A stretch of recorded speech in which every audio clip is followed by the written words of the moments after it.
Oi, boa noite. Boa noite. Sejam bem-vindos, sejam bem-vindas. Vamos esperar o pessoal entrar rapidinho. Mais uma live. Uma convidada especial. Mas já enviou a solicitação aqui. Estamos no aguardo. Oi, Viviane. Oi, Júlio! Tudo bem? Tudo ótimo. E você? Ah, eu também. Tem uns dias que a gente não se vê, né?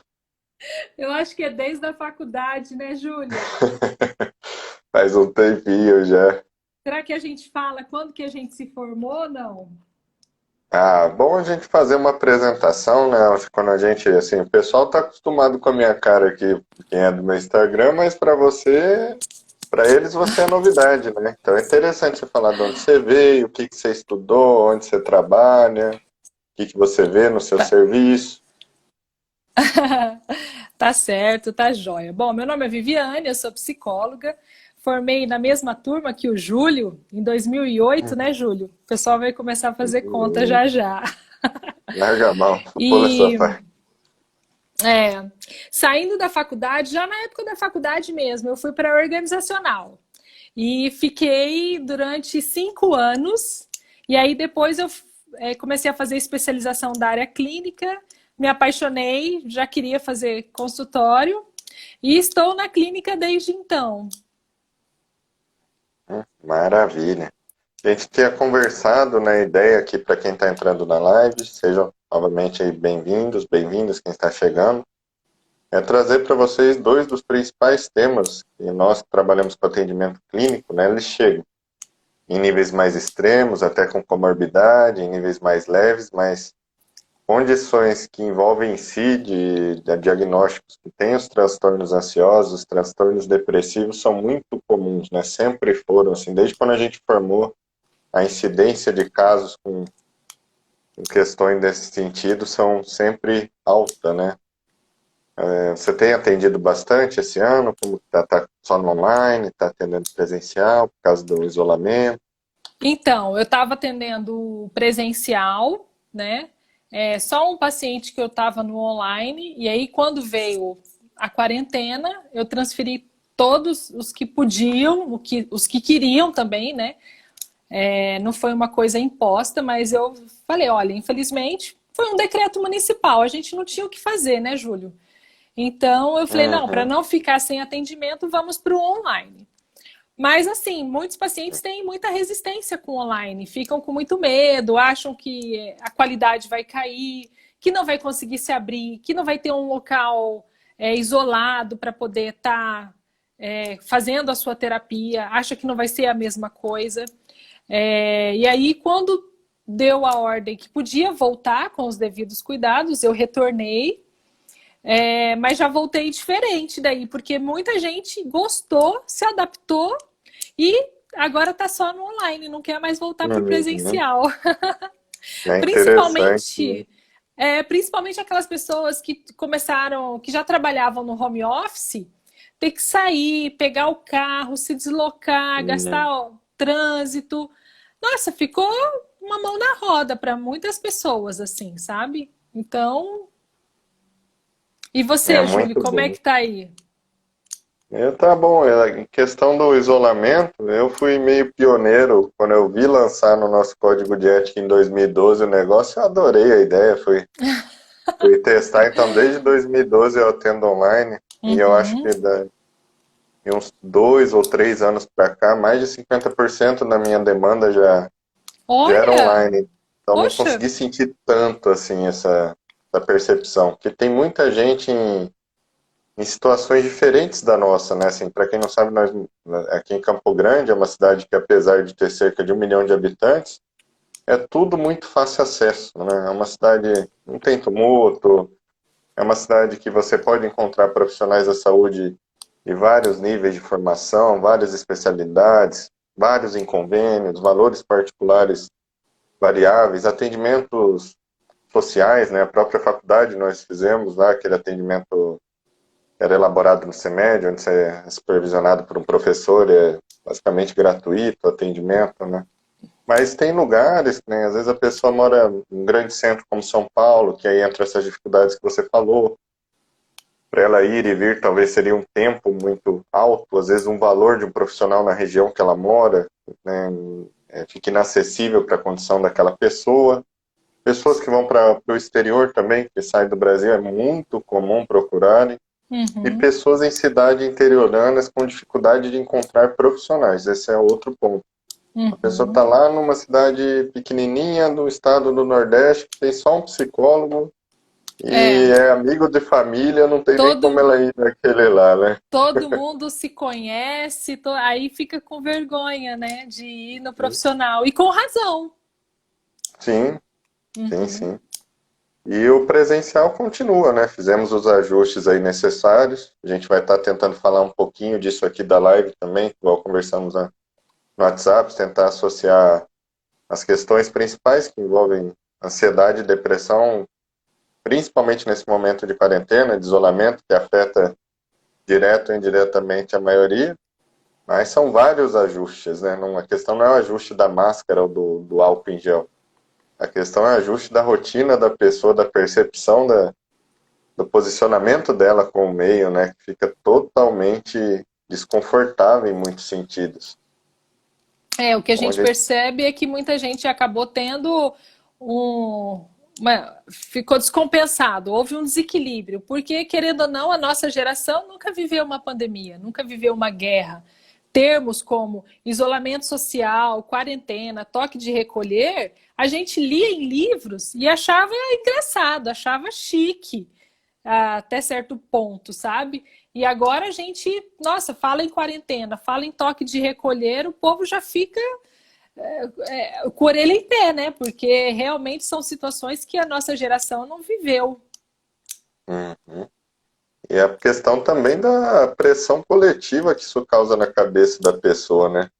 Se fosse puxar para um lado junguiano, aí poderia até falar de inconsciente coletivo, de um medo de um vírus com uma taxa de mortalidade absurda, né? Então, bem dizer, você Sim. está suscetível a algo, mesmo estando isolado, porque você às vezes tem um pai, alguém na sua casa que está trabalhando, ou em algum momento você vai fazer uma compra, ou mesmo assim você tá vivo, né? Está em relação com esse meio, e você sabendo de um Uhum. risco extremamente alto, que anteriormente não existia. Eu visualizei dentro dos relatos de casos que essa mudança abrupta causou elevação de alguns níveis de desconforto, né, de sintomologia, de quadros clínicos. A pessoa não precisava lidar com isso, ela já estava lidando com as dificuldades do dia a dia dela, com os contextos que ela precisava resolver, e do nada chega um fator externo, alarmante, ó, você está cuidando aí da sua síndrome do pânico, você está com problema lá com sua família, seu casamento, um contextozinho, agora cuidado que você pode morrer, tá?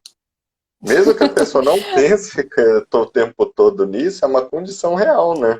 Tá acontecendo, quer Sim, a gente sim. queira, quer não queira, né? É, a única O- certeza que a gente tem é que a gente vai morrer. E um dos maiores medos da humanidade é justamente esse, a morte, porque a gente não tem controle. Ninguém sabe quando vai morrer. A gente sabe que vai morrer, mas você não sabe quando, com que idade, como que você vai morrer. Se você vai morrer velhinho numa cama, idoso, né, que já fez tudo, ou se você vai morrer jovem. Então, um dos maiores medos da humanidade sempre foi, sempre vai continuar sendo a morte, porque a gente não tem controle. A gente não tem como controlar, igual a pandemia. Acho que essa é uma palavra-chave que dá para a gente já iniciar as questões da depressão e da ansiedade, né? Controle. Controle. Sim, tem uma diferença. Vamos começar a tentar abranger mais de uma percepção de senso comum e aprofundar um pouquinho mais, porque publicando muito conteúdo, assim, quando você tem um consulente, você atende alguém, é fácil ver como o nível de percepção daquela pessoa sobre as questões que envolvem o quadro clínico evolui. Ela começa a entender melhor o que está acontecendo com ela, etc. E isso vai gerando possibilidade dela criar os ajustes dela. Agora, quando você conversa com uma pessoa que nunca vivenciou uma crise de pânico, um desgaste, uma somatização de algum nível advindo dessa, nunca teve um- nem que não desenvolvesse um CID realmente, mas a maioria dos sintomas que envolvem um quadro depressivo, é tão distante a percepção, não sei se você também visualiza dessa maneira, de quem não vivencia ansiedade e depressão para quem vivencia, e eu dou um exemplo muito interessante que é o nosso próprio trabalho. Eu Uhum. também comecei a trabalhar depois de formado, então a gente pode dizer que a gente tem uns 10 anos de clínica, mais ou menos. E em 10 anos de clínica, hoje eu 12. ainda... não, eu não vou fazer conta exata. Estamos caminhando para 13. Para 20 anos de clínica vai ficar esquisito lá. O cara tem 60 anos. E daí você Ah, percebe que, por exemplo, eu mesmo tendo contato diariamente, ou quase que diariamente com os atendimentos, a gente como profissional, que vive aquela contratransferência, que está em contato, que busca por necessidade também conseguir ter um nível de empatia pela situação para conseguir elaborar o trabalho clínico, a gente não sabe o que é. Eu nunca tive um transtorno ansioso nem um transtorno depressivo. 12 anos, igual você falou, acompanhando isso, eu, por mais que eu conheça, entenda completamente, intelectualmente falando, e sinta a dor, sinta o desgaste do consulente, e mesmo ele falando tantas vezes, né, que é os anos passando trabalhando isso, não tenho a percepção clara do que é vivenciar aquilo, né? É aquela brincadeira lá que fala que até... Brincadeira não, chega a ser bíblico, né? Percorrer o caminho e conhecer o caminho são duas coisas completamente diferentes, né? Eu trouxe esse ponto porque é aquela coisa, a pessoa que vive uma questão de ansiedade ou de depressão, ela está dentro do contexto. Ela tem família, uhum, ela tem emprego, ela tem relacionamento, tem pai, tem filho, ela tem as uhum. atribuições sociais dela, os desejos, os sonhos, e fica esse contraste, né? Visões de mundo muito diferentes de pessoas, às vezes, que agora a gente pode puxar um pouquinho para o isolamento, que estão dentro de uma mesma casa. Acorda com aquela pessoa na sua casa, ela te conhece no antro da intimidade do que você vivencia, né? É. Como que está sendo nos seus contatos? Geralmente é assim, no consultório, né, Júlia, acho que você deve perceber, quando tem alguma coisa que acontece, é óbvio que a gente vai falar sobre aquilo durante várias sessões. Então, por exemplo, quando é época de eleições, a maioria dos pacientes trazem a preocupação de quem que eles vão votar, qual candidato é melhor, qual que é o candidato é pior. A gente, como psicólogo, a gente tem que tentar permanecer no nosso papel de imparcial, porque a gente não vai falar em quem que o nosso paciente deve votar ou não. E aí, com a pandemia, alguns ficam mais preocupados, outros não, mas todos trazem essa questão da pandemia. Agora, uns, a gente percebe que tem um medo muito grande de morrer. É aquilo que eu te falei, todo mundo tem medo de morrer. Só que parece que tem algumas pessoas que têm um medo mais exagerado. Então você provavelmente porque na infância, né? Bom, a minha área é analítica, então eu sempre gosto de trazer questões da infância.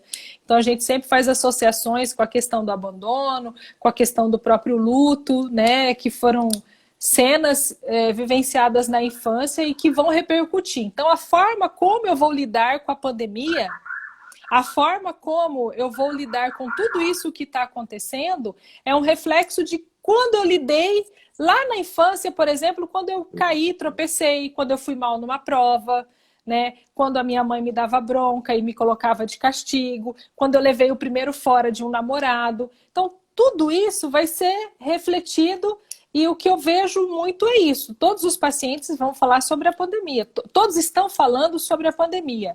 É uma questão bem concreta. Agora, alguns já tinham medo antes da pandemia, já eram pessoas extremamente preocupadas, que tinham às vezes até um medo irracional, mas não tinha, igual você falou, um diagnóstico de transtorno ansioso. E que agora a gente Uhum, pode até dizer, não, olha, agora desencadeou, foi o gatilho, né? O sim. gatilho que estava faltando e que a gente sempre sabe que esse gatilho vem do externo. Mas você tem que ter já o componente biológico. Tá com os ingredientes da vitamina lá bem feitinhos já, né? O caos pronto. É. E é assim, porque tem a ansiedade normal e a ansiedade patológica, né, Júlio? É Uhum, óbvio que não tem como uma pessoa normal, a não ser que seja um psicótico, um esquizofrênico, a pessoa ficar, não, eu tô de bem, não tá acontecendo nada ao meu redor, tá tudo tranquilo. Isso daí, isso sim seria anormal. Agora, Uhum. uma ansiedade que desregula o seu sono, desregula o seu apetite, começa a te dar gastrite, começa a te dar sensação de culpa, inutilidade, irritabilidade. Opa, então vamos ligar o alerta que alguma coisa pode ser alguma coisa a mais do que só uma ansiedade normal. Porque às vezes a gente escuta alguns médicos, psicólogos mesmo, falando assim, gente, vamos manter a calma. É só uma pandemia. E fala assim, gente, Uhum. como é que vai manter a calma durante uma pandemia? A gente precisa, sim, raciocinar para saber o que, que a gente vai fazer, para ter recursos internos para saber como que eu vou lidar com tudo isso. Tem gente que tinha um sítio, foi para o sítio. Muita gente em São Paulo, por exemplo, pessoas que moravam em apartamento, que tinham crianças pequenas, já pensou? E ficavam trancados lá dentro durante 4 meses? Não dá. Então tinha gente que foi para casa da mãe, que tinha mais espaço, gente que foi para um sítio, que podia fazer home office, né? Gente que foi, estocou comida. Então, assim, cada um vai tentar lidar de uma forma. E a forma que vai dar certo para mim pode não ser a que vai dar certo para você. É bem interessante, né? Você falou de criar a forma. Eu percebi depois de um tempo, não no começo da pandemia, mas depois de 2, 3 meses de isolamento, quarentena, lockdown, não lockdown, estatística na internet, morreu tanto, curou tanto, vai morrer, não vai morrer, tem vacina, não tem vacina. Depois de um tempinho que isso tomou conta realmente da comunicação nossa coletiva aqui no Brasil, vamos colocar aqui no nosso país, eu vi que muitos dos casos que eu atendi, onde a pessoa tinha um nível de negação alto em relação a isso, não ligo, isso daí não é assim mesmo, a gente vai passar por isso, acabavam sendo as pessoas que mais tinham prejuízos a nível de saúde, encaixando numa elevação Olha, de ansiedade, encaixando numa sintomologia aí depressiva, né, como se não fosse um ajuste, mas o primeiro estágio de negação da realidade. E se você não fica atento, você não percebe a diferença, por mais simples que possa parecer, né, negar ou aceitar, porque a negação, às vezes, ela é muito bem elaborada, muito bem racionalizada, né, num sentido intelectual do que está se passando. Então é bem estranho. E a questão da morte é uma coisa que está surgindo também. Muito, assim, em vários. Não, mas vou considerar que na maior parte, eu não tenho o número exato, mas na maior parte dos atendimentos, por exemplo, que envolvem os transtornos ansiosos, tem crise de pânico. Em algum momento ou outro. Ou alguma somatização que não desencadeia uma crise, mas gera um desconforto que faz a pessoa associar a possibilidade de morte. Normalmente são frio nas mãos, uma desritmia, enxaqueca, tontura, sensação de desmaio, dificuldade de controlar a própria respiração. Já atendi níveis que envolveram certo nível de alucinação e delírio, de ver parede caindo em cima, como se fosse sufocar de verdade, os sentidos ficarem tão exaltados a ponto de ficarem distorcidos, né, não de não perceber realmente o que está acontecendo em torno. E nesses casos, essas pessoas também têm esse sentido de negação. Isso que é interessante, né? Muitos, eu não sei como funciona, quais são os perfis dos atendimentos que você tem tido nos últimos anos, mas muitas pessoas demoram para se dar conta da aceitação do óbvio que ela está passando. E a gente pode voltar na morte. A morte é um negócio muito óbvio. Você nasce sabendo que você vai morrer. A maioria aqui estudou ensino primário, em ginásio, e lá na escola falou sobre desenvolvimento, nasce, cresce, reproduz se está afim e morre. Mas tem sempre o morre, sempre foi dito nisso. Aí você na sua infância normalmente morre uma bisavó, morre alguém próximo, você já começa a ver, morre o bichinho, você desde novo está em contato com a morte. Mas como que a questão cultural, além da nossa questão genética de autopreservação, né, que já é um ponto, mas a questão cultural de não falar sobre a morte. É um ponto muito interessante. Não se fala abertamente sobre ela. Igual a gente traz outros temas que são delicados para nós, e isso tem mais a ver com cultura mesmo. Homossexualidade, depressão, Uhum. ansiedade. Parece que todo tema que causa um nível de fragilidade na nossa existência, que faz com que eu me sinta vulnerável, sem controle, ele acaba colocando o indivíduo numa posição defensiva. Ó, não quero lidar com isso. Por isso que eu sempre falo, ó, vamos tentar falar primeiro numa linguagem totalmente senso comum, para essas pessoas que estão nessa defensiva pensar um pouquinho sobre, então, meu sobrinho que tem ansiedade não é do jeito que eu pensei que ele só ficava desatento e não conseguia focar nas coisas. A minha filha lá que tem depressão, e não é porque ela está triste porque terminou o namoro. É um pouquinho mais amplo que isso. Então você dá informações em vários níveis, né? Eu acho bem legal isso. Porque às vezes a gente acostuma a conversar numa linguagem entre profissionais e fica estudando direto, e você se habitua a usar um nível de diálogo, né, de dialética. E Uhum. quando a gente conversa com outro, é interessante que se entenda o básico, né? Sim, sim. O que eu percebo é que aquelas pessoas que mais negam, Júlio, às vezes aquelas pessoas que mais usam, é um mecanismo de defesa, a negação, certo? Então, aquelas pessoas que mais negam e mais criticam pessoas que tinham depressão e pessoas que tinham ansiedade e falavam assim: ah, depressão é frescura, é falta do que fazer, né? É falta de trabalho, é falta de lavar louça, essas coisas.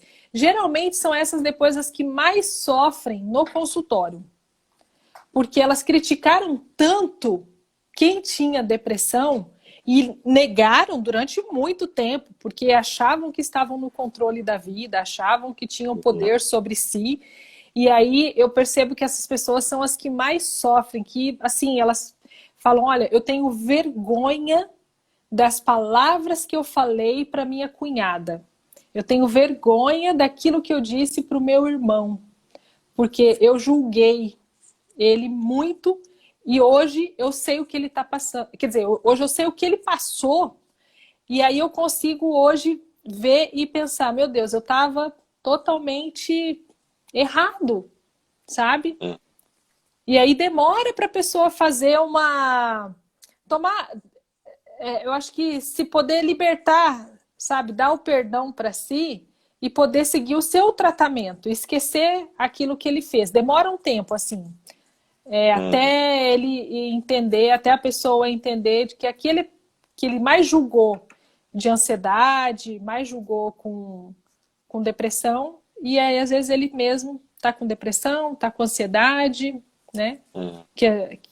Que tem alguns teóricos que até falam, né, que a depressão e a ansiedade andam lado a lado. E aí teve uma pessoa que perguntou, né, os sintomas da depressão, da ansiedade. Deixa eu ver se eu acho aqui o que é a Achei, crise de eu ansiedade. abri aqui na outra tela Ah, para facilitar a nossa vida. Ela perguntou tá, o que é tá crise de ótimo. ansiedade em si e quais são os sintomas. Tem duas características, né? Tem o transtorno ansioso. Bom, primeiro tem a ansiedade normal, que é aquela ansiedade quando você vai fazer uma entrevista, quando você vai fazer uma prova, né? Quando você vai num primeiro encontro, né? Dá aquele frio na barriga. Mas é uma sensação passageira. E essa ansiedade pode ser até boa, porque, por exemplo, se você está passando numa rua, nunca esqueça o exemplo da faculdade, né? Você está passando numa rua e de repente vem um cachorro, um pitbull solto, você precisa dessa ansiedade para que libere adrenalina no seu corpo e você possa fugir, você possa correr. Você precisa de uma ansiedade, um certo nível de ansiedade para fazer uma boa prova, para você ficar mais atento, para você ir bem naquela entrevista. Agora, quando esses sintomas, né, que daí são úlcera, gastrite, a questão do perfeccionismo, sudorese, tensão muscular, uma irritabilidade o tempo todo, parece que a pessoa vai explodir, né? Tá uma pilha de nervos o tempo todo, insônia, comer demais, né? A pessoa acaba descontando essa ansiedade na comida, não consegue ficar parada. Então, esses são os principais sintomas da ansiedade, né? E se persistirem por mais de 3 meses, tem gente que fala 6 meses, 3 meses, 2 meses, mas se persistirem por mais de algumas semanas, é preciso procurar uma ajuda profissional. As pessoas falam da crise, né? Primeiro é interessante visualizar que quando vai para esse lado de transtorno, existem vários transtornos, né? Nosso livrinho só tem aumentado, assim. Então, transtornos ansiosos são vários, não são um. Eu sempre associo a crise a uma bomba que inflou e explodiu. Então, seria mais ou menos, já puxando da mesma descrição que você foi bem clara, essa ansiedade nos níveis patológicos, ou seja, a prova que ficou ansiosa e continua ansiosa e não consegue bem, não consegue deslanchar na vida, o cachorro que passou na rua e começa a ficar ansioso para dirigir, começa a ficar irritada. Todos os gatilhos vão fazendo situações que aquela pessoa não consegue fechar, a gente chama na Gestalt, né? Fechar aquela Gestalt, parece que sempre fica em aberto. Qualquer gatilhozinho já faz com que ela esteja naquele desequilíbrio do estado de luta e fuga que a ansiedade gera, e ela sempre está em um nível de alerta desproporcional a uma realidade, como se ela estivesse preocupada com estímulos que nem são reais. Você percebe em descrições de ansiosos como eles têm muita dificuldade de descrever o presente. Só descrever. Sempre, mesmo quando ele puxa para a descrição do presente, aconteceu isso, já começa aqui, essa era assim, assado, assado. Já começa a fazer um monte de neuroassociação que reforça com que ele entre nesse nível de desequilíbrio. Tanto é que a pessoa fala, tem uma coisa que é bem lógica, a pessoa chega, Júlio, como que eu me curo da síndrome do pânico? Diminui a ansiedade. Você tira o combustível, porque você tirando, você vai diminuir os episódios, as crises, os ataques, etc. E vai ficar devagarzinho, progressivo, um tratamento em longo prazo, para que essa pessoa consiga se ajustar em todos os contextos da vida. E aí entra o ponto difícil, né, que é o que a gente trabalha em terapia. Reaprender a viver, ressignificar o contato que tem com o meio, né? Você falou de professor, eu lembrei do nosso mestre Gilberto lá, que ele me marcou. Ah, o Gilberto. Gilberto falava estresse, mas a gente pode fazer um link até para ansiedade, né? É o estímulo externo que a pessoa não consegue digerir. Essa frase ficou muito registrada em mim. Assim, é algo que a pessoa não consegue diluir. É como se aquilo ficasse travado de alguma forma, sempre pronto para gatilhar um nível exagerado, né?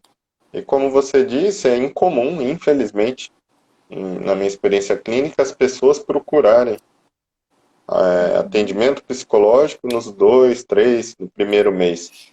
Normalmente a pessoa espera somatizações mais graves, que são os desconfortos físicos de alguma forma, vamos colocar dessa forma, ou o prejuízo em alguma das áreas da vida. Começa a não fluir no trabalho, o casamento não dá certo, não está conseguindo se relacionar bem com os filhos. Alguma coisa acontece para que essa pessoa seja direcionada. Não só na psicologia, mas ainda não temos aquela postura preventiva de buscar Uhum. muita informação rápido para ajustar a nossa qualidade. A gente tem É, a volta no assunto da morte. Eu não morro, eu não fico doente, eu estou aqui na minha. Eu é. não preciso. O, o que eu percebo, Júlio, é que quando a gente fala de sintomas emocionais, é muito difícil a pessoa reconhecer. Quem reconhece, primeiramente, são os membros da família, os mais próximos, pessoas do trabalho, que veem que a pessoa está numa irritabilidade constante, não passa. Só que isso ela não Uhum. percebe. Ela só vai se dar conta quando ela começa a ter esses sintomas físicos, que daí ela passa de médico em médico, né? Procurando, tentando entender o que está acontecendo com ela.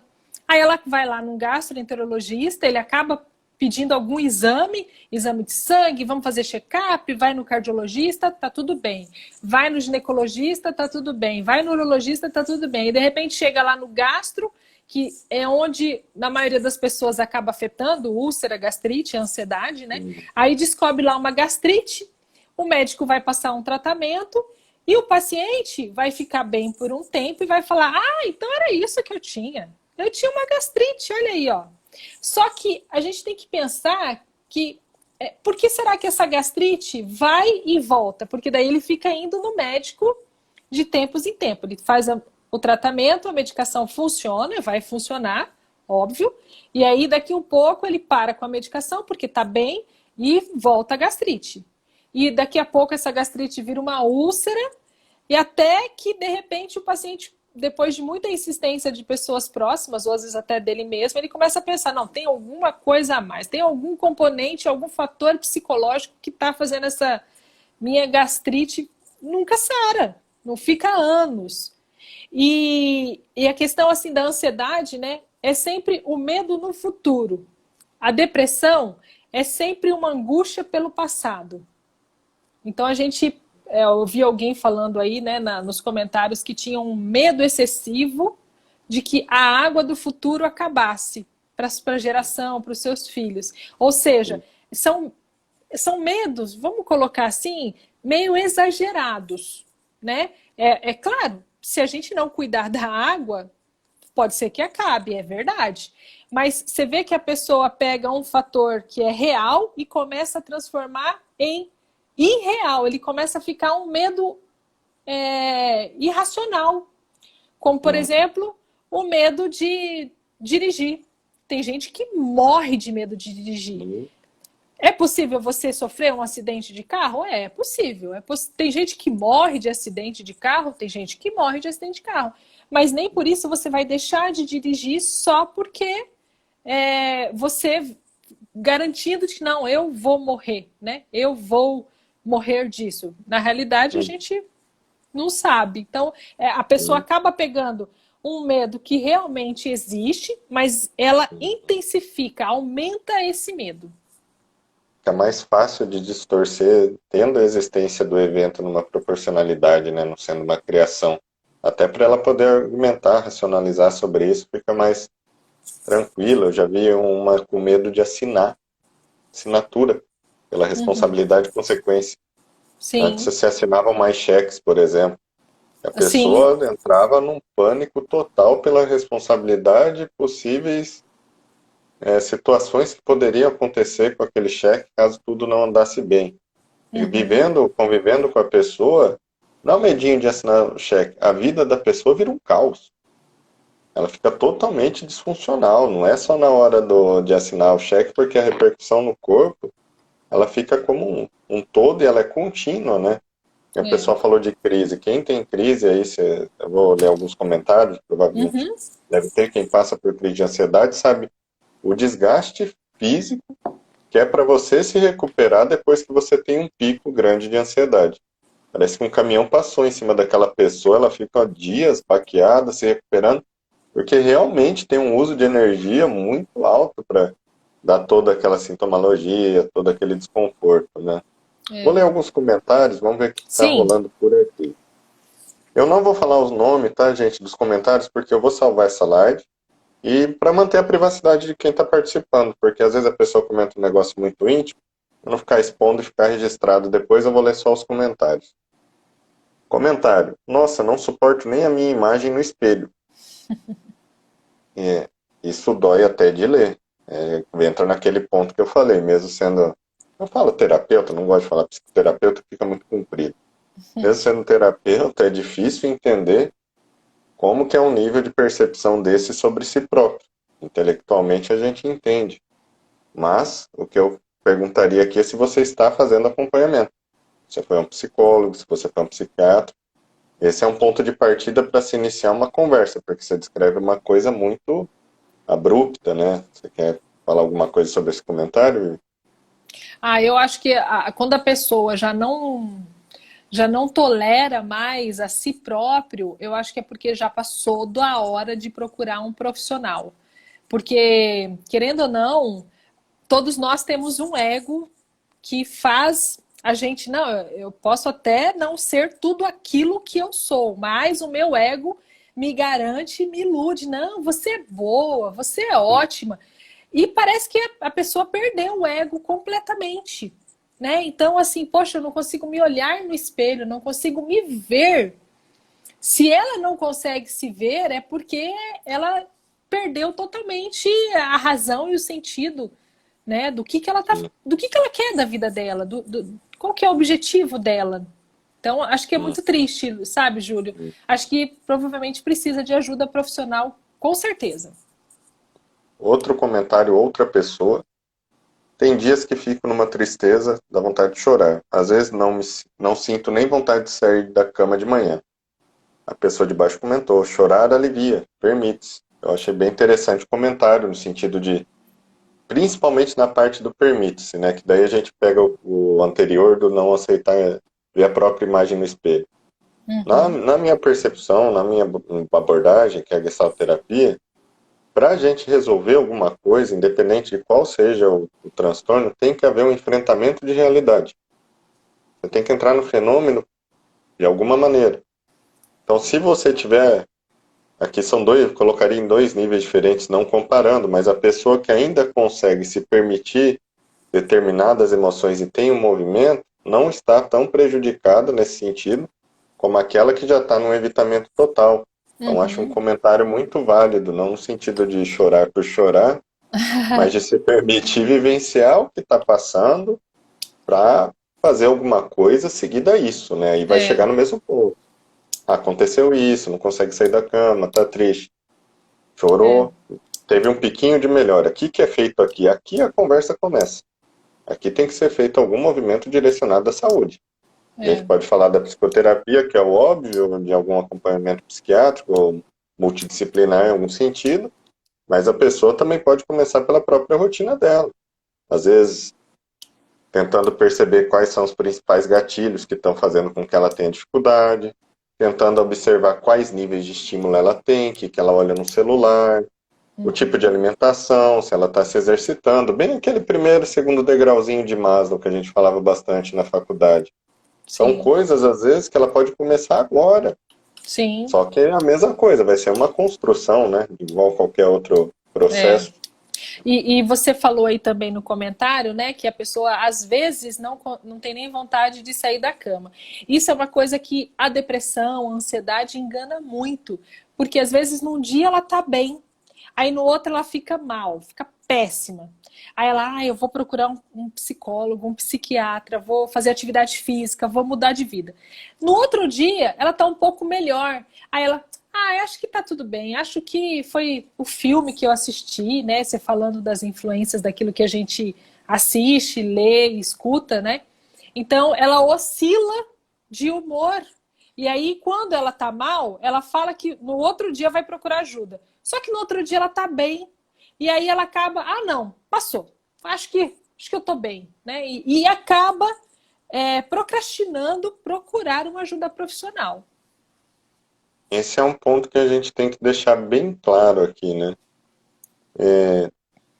Tem-se a ideia de não querer ajuda profissional, de ser a última saída. Isso é cultural, é nosso, somos criados assim desde do Bisa, do Tata, vem um fenótipo muito forte em cima disso.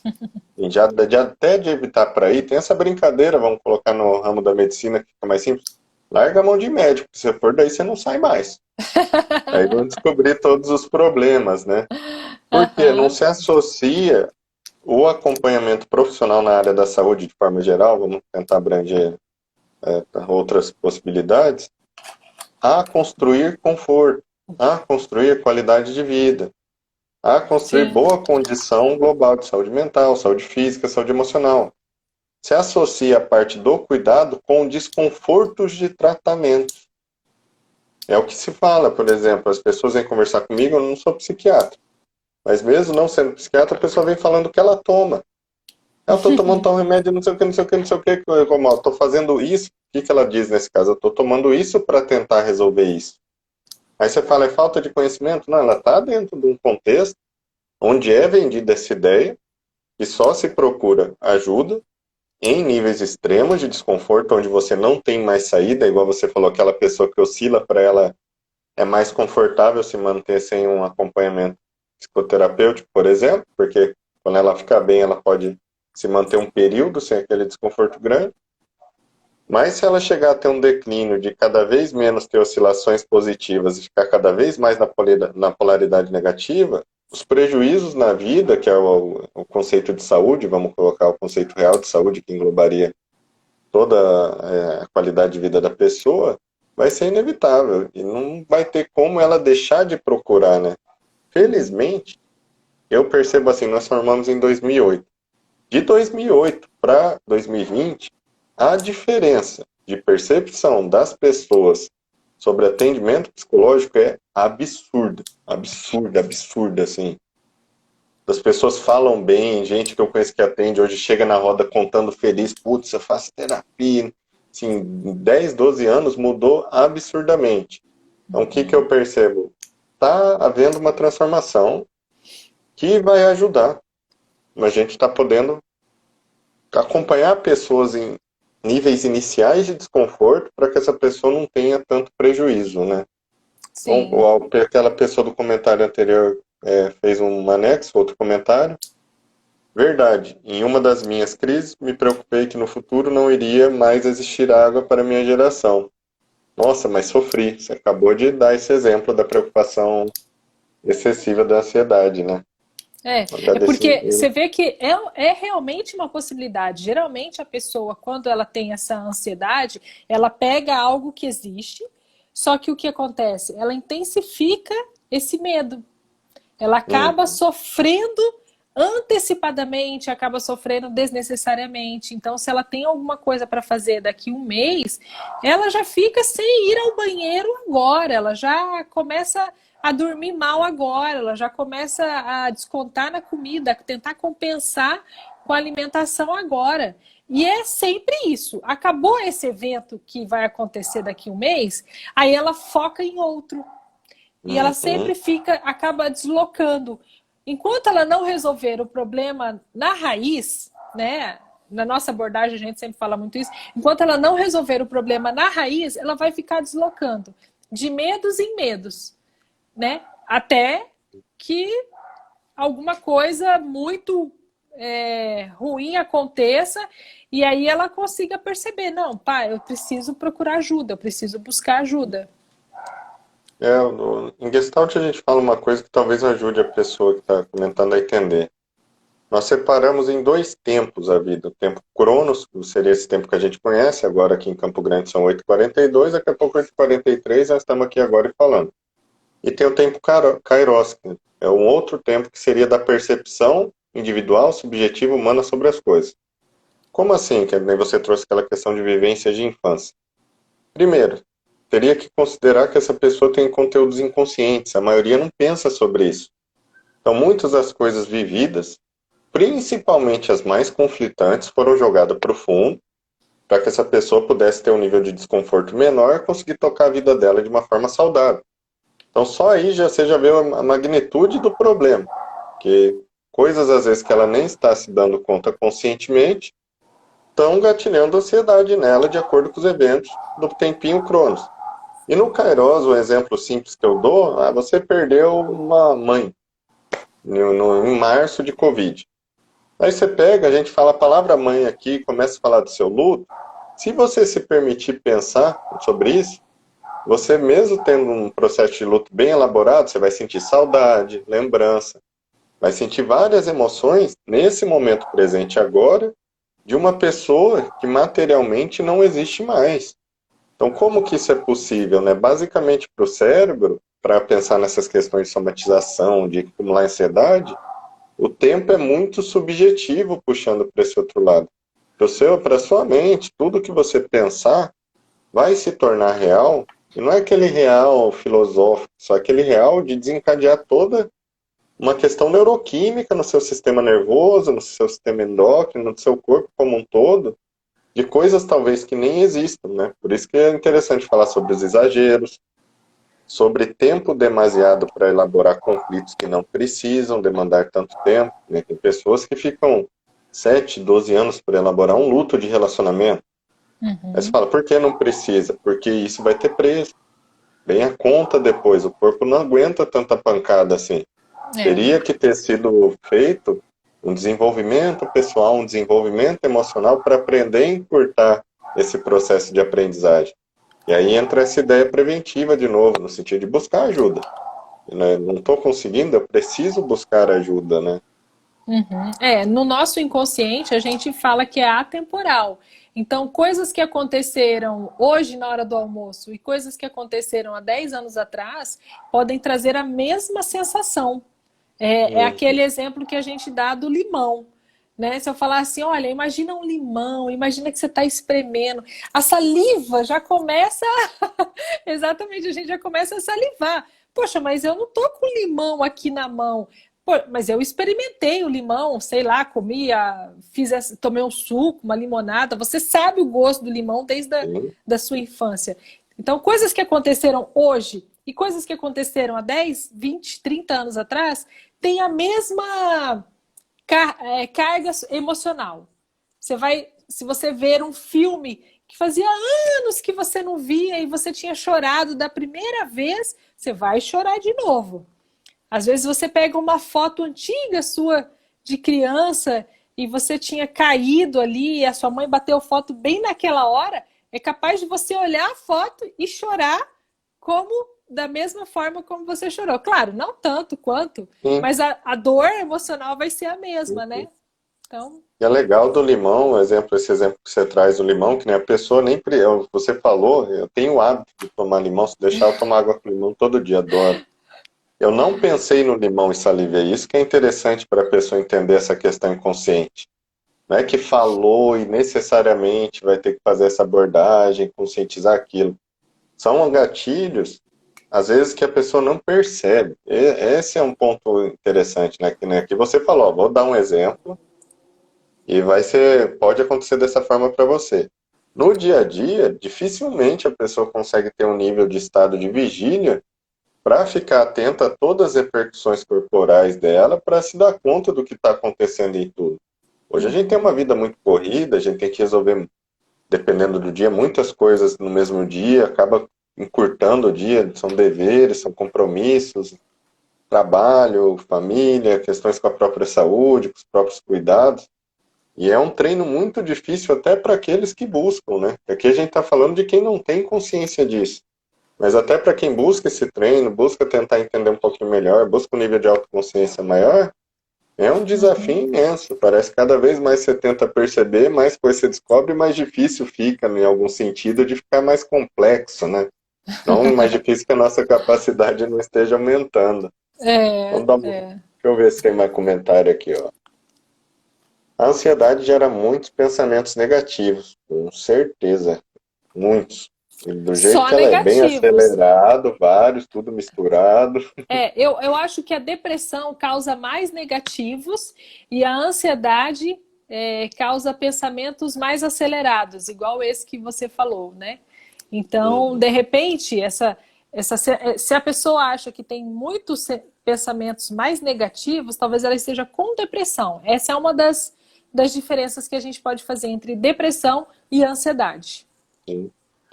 E aí elas caminham de, assim, outra coisa que é legal deixar em anexo, que é bem comum, e talvez a pessoa que não trabalha na saúde não tenha um diagnóstico, não fale sobre isso, comorbidade, né? É muito comum atender pessoa que tem mais de um transtorno, ou que um venha facilitar o desenvolvimento de outro.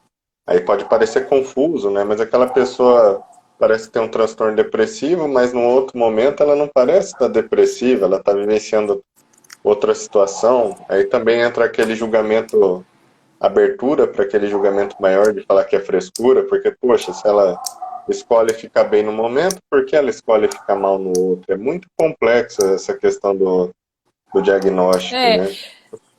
eu acho que até assim, para nós terapeutas, né, Júlia, a gente não se importa tanto com o diagnóstico quanto um Hum, psiquiatra. Acho que a sim, maior dificuldade é do psiquiatra para fazer esse diagnóstico diferencial, para diferenciar, né, para fazer o que é e separar, às vezes fica meio difícil.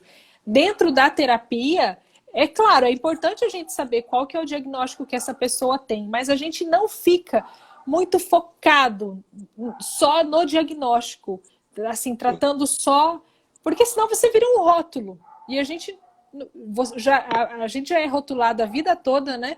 Em todos os Uhum. lugares. Aí mais um lugar para você ser rotulado. E não ajuda também, né? A pessoa entrar no consultório, ó, beleza, você tem transtorno de ansiedade generalizado. E aí, vai fazer o que com isso? E assim, né? Assim, como que essa informação ajuda a pessoa, né? E para Ah, é. clarear, tirando a brincadeira, eu acredito que os diagnósticos são mais para primeiro ter noção do que está acontecendo, né? Saber o que existe, obviamente, mas para os profissionais se comunicarem entre si, para conseguirem fazer um multidisciplinar, para conseguirem tratamento, para conseguirem acompanhamentos, para conseguirem até medicações. Tem que ter uma linguagem Sim, sobre sim. aquilo, né? Mas em termos de tratamento, a Aham. pessoa vai ter que focar no que ela está vivendo, independente do nome, né? Uhum. O da Sim, carteira, olha que sim. legal aqui, ó. Verdade, Ah, tenho carta, mas não consigo pegar o carro. É legal, eu acho legal esses comentários, porque às vezes a gente fala alguma coisa para quem não vivencia aquilo, parece muito extremo, né? Daí você vê um comentário ao vivo. Quando vou é. de uma Tem, cidade para outra, todo carro que vem pensa que vai bater de frente. Minhas pernas doem. E já desencadeia uma é. somatização. Uhum. É, tem muita gente que tem medo de dirigir, medo de andar de bicicleta. E é interessante que nessas duas situações você tem o controle, entre aspas, da sua vida, né? Você está ali na direção. E tem gente que tem medo de voar, porque quem está pilotando não é ele, é outra pessoa. E eles têm muito medo de delegar a sua vida nas mãos de outra pessoa. Então, não confia no piloto, não confia no médico, não confia no psicólogo, não confia no chefe. É aquela pessoa que vai de médico em médico para pedir uma segunda opinião, sabe? Então, você vê como as pessoas são muito diferentes. Tem gente que tem medo de dirigir, mas não tem medo que outra pessoa dirija. Pode às vezes até estar bêbado, né? Uhum. Às vezes o casal sai para jantar fora, o marido bebe, bebe, bebe, e a mulher não. Aí ela, eu não consigo dirigir. Mas permite que um bêbado dirija para voltar para Sim. casa, por exemplo, né? Então, são coisas que a gente escuta no consultório. Às vezes a pessoa fica achando que é só com ela. Ixi, tem muita gente na mesma situação. Sim, você entra bem naquele ponto das distorções que você trouxe, né? A pessoa pega algo que é real, existe um risco no trânsito, mas distorce de todas as maneiras possíveis para se manter dentro de um controle que normalmente é aí que dá o problema. Dentro de um controle que coloca ela mais em risco, que deixa ela numa situação pior, coloca ela em situações de desconforto, prejuízos ainda maiores, né? Então, Uhum. acaba dando um efeito contrário, bem Sim, interessante isso. sim. Nós estamos indo para os 5 minutos finais, e o tempo passado é muito estranho esse negócio de live, pelo menos para nós que estamos aqui falando, minha percepção é que passou um minuto, né? E É. dá aquela ansiedade boa de querer falar mais, abordar mais situações. E para não atropelar a gente para finalizar a ideia, vamos pegar e finalizar esse primeiro momento, vamos concluir uma ideia, um fechamento seu, um fechamento meu, e vamos dar continuidade, aprofundando um pouquinho mais no mesmo tema, agora que a gente já falou de situações, aqui tem perguntas que não deram tempo de responder, porque a ansiedade traz dores físicas, como aliviar crise de ansiedade.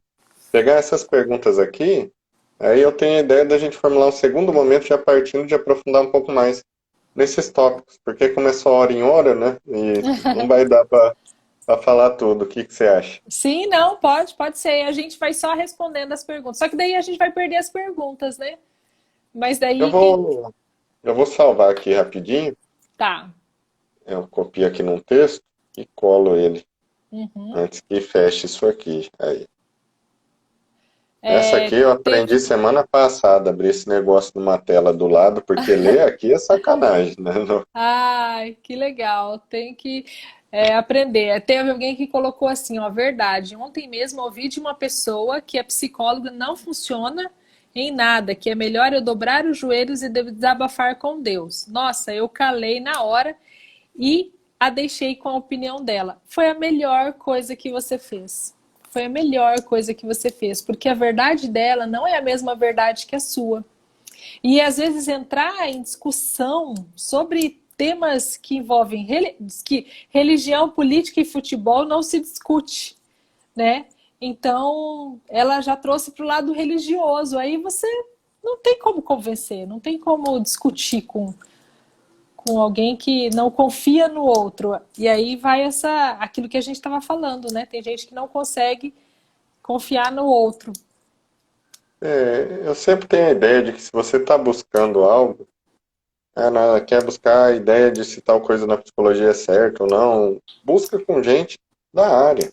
Mesmo que você não queira atendimento, aqui é um exemplo do que nós estamos fazendo hoje. Somos dois psicólogos profissionais atuantes que temos algum nível de conhecimento nas nossas especializações, no nosso trabalho, são anos trabalhando, e nós pelo menos vamos conseguir transparecer para a pessoa a realidade.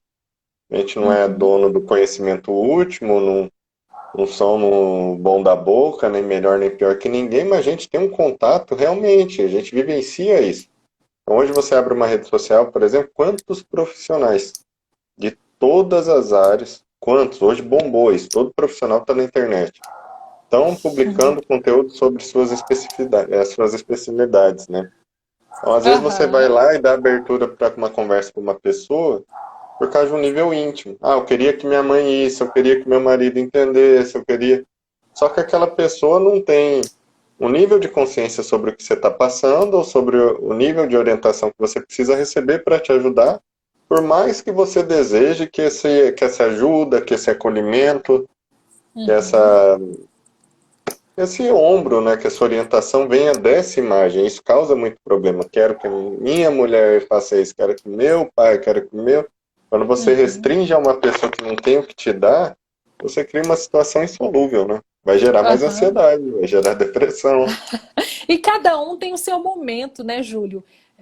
Eu já vi pessoas que ficaram com o cartãozinho do psicólogo na carteira há 4 anos. Sim. Pegaram e depois de 4 anos que entenderam que estava na hora de procurar ajuda profissional. Então, cada um tem o seu tempo, cada um tem o seu momento. Às vezes, se fosse procurar naquela situação, não ia se envolver, não ia fazer o tratamento certinho, ia faltar, ia atrasar, ia tentar sabotar o tratamento, ia só gastar dinheiro fora. Sim. E é uma coisa que acontece, hoje é comum, eu publico muita coisa online, a pessoa fala para mim, te sigo há 6 meses, 1 ano, 1 ano e meio, eu gostei da linguagem que você usa e quero começar a terapia. Você fala, caramba, você me conhece faz tudo isso de tempo, né? E às vezes a pessoa nunca me mandou um direct nem nada, mas está olhando e vai se familiarizando com os assuntos, Vai vai entendendo um sondando, né? pouquinho das coisas, vai vendo como que é esse negócio. E isso faz parte. Vivi, deixa uma mensagem final pro pessoal. E Tá aí eu deixo joia. mais uma para a gente poder encerrar.